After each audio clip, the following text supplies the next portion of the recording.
अस्सलाम वालेकुम viewers, welcome back to our channel. उम्मीद करता हूँ आप सब ठीक ठाक खैरियत से मजे में होंगे। आज जो हम आपके लिए वीडियो लेकर आए हैं वो एक इन्फॉर्मेटिव वीडियो है, क्योंकि हमसे रिपीटेडली ये क्वेश्चंस किए जा रहे थे कि क्या है नई इंपोर्ट पॉलिसी, क्या गाड़ियां सस्ती होंगी, क्या गाड़ियां महंगी होंगी, कौन लोग होंगे जो गाड़ियां इंपोर्ट करवा सकेंगे, कौन लोग इंपोर्ट नहीं करवा सकते, कितनी पुरानी गाड़ियां इंपोर्ट होंगी या नई गाड़ियां इंपोर्ट होंगी, और इससे हमारी मार्केट पे क्या फर्क आएगा, क्या गाड़ियां सस्ती होंगी मार्केट में ओवरऑल या महंगी होंगी। तो इन सारे सवालों के हम आपके जवाब देंगे, इसलिए आपसे रिक्वेस्ट है कि आप वीडियो काइंडली एंड तक देखिए और हमारे चैनल को सब्सक्राइब कर दें, वीडियो को लाइक कर दें और बेल आइकन दबा दें, ताकि आप हमारे इस तरीके की मजीद इंफॉर्मेटिव वीडियोस जो हम फ्यूचर में लेकर आएंगे उससे अपडेटेड रहें और एक वाइज डिसीजन ले सकें। मार्केट की मिथ्स और जो सारे लूप होल्स आपको नहीं बताए जाते जिसकी वजह से आप एक गलत डिसीजन लेते हैं, तो नेक्स्ट अपनी गाड़ी सेल या परचेज करने से पहले आप एक कैलकुलेटेड और अच्छा डिसीजन ले सकें। अच्छा, नई इंपोर्ट पॉलिसी जानने से पहले बहुत ज़रूरी है कि हम जो करंट एग्जिस्टिंग इंपोर्ट पॉलिसी थी जिसके थ्रू गाड़ियाँ आती थी उसको हम समझ लें। तो बेसिकली पाकिस्तान में एक ज़ायद अरसे से गाड़ियों की इंपोर्ट बैंड थी। तो जो भी गाड़ियाँ हमारे मुल्क में आती हैं वो बैगेज स्कीम या गिफ्ट स्कीम के थ्रू आती थी। ये गिफ्ट स्कीम बेसिकली क्या है? तो बेसिकली हर वो पाकिस्तानी जो एनआरपी है, यानी कि नॉन रेजिडेंट पाकिस्तानी हैं, जो 2 साल या उससे जायद से पाकिस्तान से बाहर हैं, जो नाइकॉब होल्ड करते हैं, वो लोग एलिजिबल थे अपने पर्सनल पासपोर्ट पे गाड़ी इंपोर्ट कराने के लिए। तो वो गाड़ियाँ आती थी पर्सनल पासपोर्ट के तहत, और वो गाड़ियाँ हमारे पास जो आती थी वो 3 साल पुरानी गाड़ी तक हम इंपोर्ट कर सकते थे छोटी गाड़ियों के लिए, और एसयूवी कैटेगरी के लिए वो 5 ईयर्स का एक टेन्योर था। तो ये गाड़ियाँ बेसिकली इंपोर्ट की जाती थी। इसमें होता यह था कि जो लोग हैं उनके पासपोर्ट बिकते थे और उन पासपोर्ट पे फिर गाड़ियाँ मंगवाई जाती थी, और फिर वो आपके डीलर हजरात जो हैं उनको मार्केट में लेकर आते थे और रीसेल करते थे। तो इसमें होता यह था कि बहुत सारे क्योंकि लूप होल्स थे और बहुत सारी पॉलिसीज ऊपर नीचे होती थी, तो वो अल्टीमेटली गाड़ियाँ महंगी भी पड़ती थी और उसमें पासपोर्ट भी परचेज करना पड़ता था, फिर 10 जगह आप एजेंट की इन्वॉल्वमेंट होती थी। इस तरीके से आपकी गाड़ियाँ थोड़ी अल्टीमेटली महंगी पड़ती थी। और अच्छा, दूसरी बात ये कि इसमें बहुत सारे चीज़ें इस तरीके से भी आती थी कि क्योंकि आपको नहीं पता होता कि आप जो गाड़ी ले रहे हैं उसकी क्या हिस्ट्री है या क्या उसका बैकग्राउंड है, तो ये चीज़ भी एक बहुत ज़्यादा इम्पैक्ट करती है। अच्छा, अब मज़े की बात यह है कि इस वक्त जो हम नई पॉलिसी की बात कर रहे हैं उसके इंट्रोडक्शन के साथ साथ जो है पुरानी बैगेज स्कीम और गिफ्ट स्कीम को 100% अब बंद कर दिया गया है। तो अब कोई भी गाड़ी बैगेज स्कीम या गिफ्ट स्कीम के थ्रू इंपोर्ट नहीं हो सकती इन फ्यूचर। अब हम बात करते हैं नई इंपोर्ट पॉलिसी के बारे में। तो हमारी जो गवर्नमेंट है उन्होंने कमर्शियल इंपोर्ट अलाउ कर दी है। कमर्शियल इंपोर्ट का मकसद ये है कि अब कमर्शियल यूज़ के लिए, यानी कि रीसेल करने के लिए गाड़ियाँ, आप यूज्ड गाड़ियाँ इंपोर्ट करवा सकते हैं। और ये गाड़ियाँ कौन इंपोर्ट करवा सकता है? तो बेसिकली इनका जो एक डिपार्टमेंट है जिसको इंजीनियरिंग बोर्ड कहते हैं, उन्होंने एक पॉलिसी बनाई है कि वो लोग जो डीलर हजरात या वो लोग जो रजिस्टर्ड होंगे हमारी गवर्नमेंट के साथ, सिर्फ वो लोग अब एलिजिबल होंगे गाड़ी इंपोर्ट कराने के लिए। जैसे पहले कोई भी बंदा पर्सनल पासपोर्ट लेके जाके गाड़ी इंपोर्ट करवा सकता था, लोग पर्सनली गाड़ी इंपोर्ट करवाते थे, लेकिन अब सिर्फ जो रजिस्टर्ड लोग हैं वो गाड़ी इंपोर्ट करवा सकेंगे। इसमें कौन होंगे? मोस्टली जो आपके बड़े डीलर्स हैं वो गाड़ी इंपोर्ट कराएंगे। और दूसरी बात ये कि हमारी जो अब इंपोर्ट पॉलिसी है उसमें चेंजेस ये की गई हैं कि अब आप 5 साल पुरानी गाड़ी तक इंपोर्ट करवा सकते हैं। यानी कि अगर 2025 चल रहा है तो आप 2020 तक की गाड़ी इंपोर्ट करा सकते हैं। तो अब यूज्ड गाड़ियाँ इंपोर्ट होंगी और कमर्शलाइज्ड इंपोर्ट होंगी, यानी कि कोई लिमिट नहीं है। जैसे कि हमने आपको बताया पहले, बैगेज स्कीम के तहत एक लिमिटेड नंबर ऑफ गाड़ियाँ आती थी क्योंकि लिमिटेड पासपोर्ट्स थे, बट अब उसकी कोई लिमिट नहीं है। तो अब वो गाड़ियाँ एक जायद तादाद में इंपोर्ट होंगी। सेकेंडली दूसरी बात ये कि जो आरडी ड्यूटी की बात हो रही है कि क्या ड्यूटी बढ़ा दी गई है, तो जी बिल्कुल, जो रेगुलेटरी ड्यूटी है आरडी है वो एसआरओ के तहत उसमें ये एक्सप्लेन किया गया है कि 40% से वो ड्यूटी बढ़ा दी गई है। बट अगेन सवाल ये है कि क्या उससे इम्पैक्ट आएगा, तो वो हम आपको एंड में बताएंगे उससे क्या इम्पैक्ट आएगा।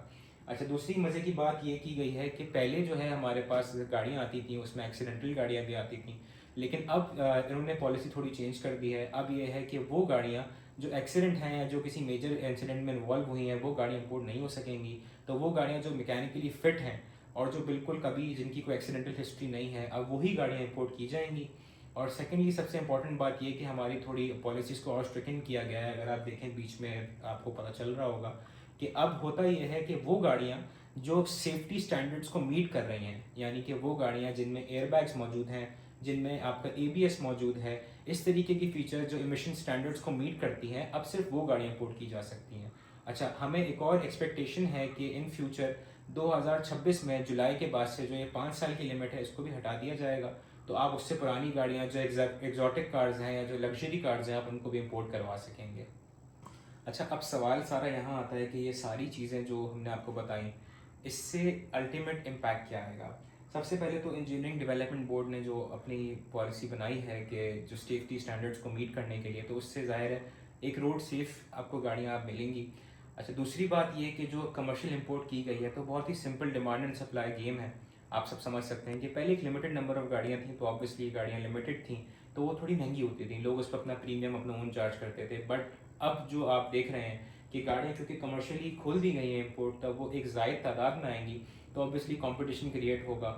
इस पे आपका सवाल आएगा कि आरडी भी तो 40% बढ़ाई है। जी बिल्कुल आरडी बढ़ाई है, लेकिन आपको अगेन अगर याद हो हमने बैगेज स्कीम में डिस्कस किया था कि जो बैगेज स्कीम में पासपोर्ट खरीदे जाते थे, जैसे अगर आप मीरा लेने जा रहे हैं तो उसके लिए आपको 2 लाख रुपए का पासपोर्ट मिलता था, आप यारिस लेने जा रहे हैं तो 3 लाख का पासपोर्ट मिलता था, आप लैंड क्रूजर लेने जा रहे हैं तो 15 लाख का पासपोर्ट मिलता था। तो वो जो पासपोर्ट आप परचेज करते थे वो चीज़ें, वो प्राइसेस, फिर जो आप कस्टम्स के तहत जो बीच में आपके एजेंट्स आते थे जो आप वही सारे जो चीज़ें पे करते थे, एक्स्ट्रा चार्जेस जो आप इधर उधर देते थे, वो अब आप बच सकते हैं उनसे ऑब्वियसली। तो वो सारे जब चार्जेस बचेंगे तो वो आपकी उस 40% ड्यूटी जो इंक्रीज की गई है उसको मीट कर लेंगे। तो अल्टीमेटली इट मेरे हिसाब से इतना मेजर इम्पैक्ट प्राइसेस पे नहीं आएगा, but again it's my opinion, कुछ भी हो सकता है। बट मुझे ये लगता है कि क्योंकि अब एक ज़ायद तादाद में गाड़ियाँ आएंगी तो कंपटीशन इससे अल्टीमेटली क्रिएट होगा।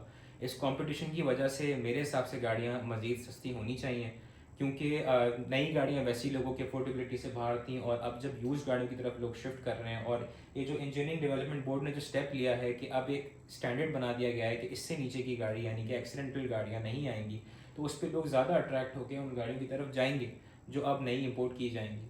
अच्छा, प्लस एक और बात जो बहुत ही ज़रूरी बात है कि अभी ये सारे एसआर और ऑर्डर्स रिलीज़ हुए हैं, उससे पहले ही हमारे पास एक नोटिफिकेशन आया है, एक न्यूज़ आई है, पब्लिकली अवेलेबल है कि टोयोटा इंडस मोटर कॉर्पोरेशन जो है उन्होंने अपने आप को रजिस्टर करने की कोशिश की है फॉर दिस इम्पोर्ट। तो यूज्ड गाड़ियों का टोयोटा इंडस मोटर से क्या ताल्लुक है? अगर आपको याद हो कि 90s के दौर में इस तरीके से होता था कि गाड़ियाँ आती थी यूज्ड, उनको फिर रीफर्बिश करके यहाँ पे बेचा जाता था। तो जो मेरी अजम्पशन है वो ये है कि टोयोटा इंडस मोटर्स ने जो ये अपने आप को रजिस्टर किया है, मुझे ऐसा लगता है कि ये यूज्ड गाड़ियाँ इंपोर्ट करवाएंगे, उसको रिकंडीशन करके इन्वॉइसिंग करके यूज्ड कार्स को एज न्यू बेचा जाएगा, जिसको अब रिफर्बिश्ड भी कहते हैं। तो मुझे बड़ी स्ट्रॉन्ग फीलिंग है कि ये फ्यूचर में हो सकता है। इसके तहत ये होगा क्योंकि देखें जाहिर है क्योंकि वैसे ही नई गाड़ियों की सेल बहुत ज़्यादा गिर चुकी है और इन कंपनीज को किसी तरीके से सर्वाइव करना है, क्योंकि एक बहुत बड़ी इंडस्ट्री है, उसको आप बंद नहीं कर सकते। तो इस तरीके से उनकी थोड़ी कॉस्ट आई थिंक केटर होगी और मार्केट शेयर उनका रहेगा अभी भी मार्केट में। अच्छा, अगेन बात वही आ रही है कि क्या गाड़ियों पर इम्पैक्ट पड़ेगा, तो मेरी जो अजम्पशन है उसके हिसाब से फ्यूचर में गाड़ियों के दाम कम होंगे, तो आप अपना डिसीजन उस हिसाब से ले सकते हैं कि जी आगे गाड़ियाँ सस्ती होनी है, क्योंकि ज़ाहिर है अब आपके पास एक इतनी ज़्यादा बल्क क्वांटिटी में गाड़ियाँ आएंगी तो आपके पास ऑप्शंस भी बहुत ज़्यादा हो जाएंगे और आपके पास डिसीजंस की भी बहुत ज़्यादा ऑप्शंस हो जाएंगे।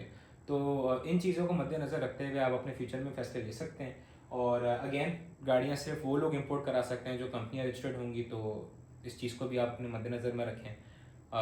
That's all. ये हमारी एक छोटी सी आपको इन्फॉर्मेटिव वीडियो थी जो हमने आपके लिए बनाई है। अगर आपको वीडियो पसंद आई तो अगेन प्लीज़ वीडियो को लाइक करें, चैनल को सब्सक्राइब करें और बेल आइकन दबाएं ताकि आप इस तरीके की मज़ीद वीडियोस के साथ फॉलोअप कर सकें।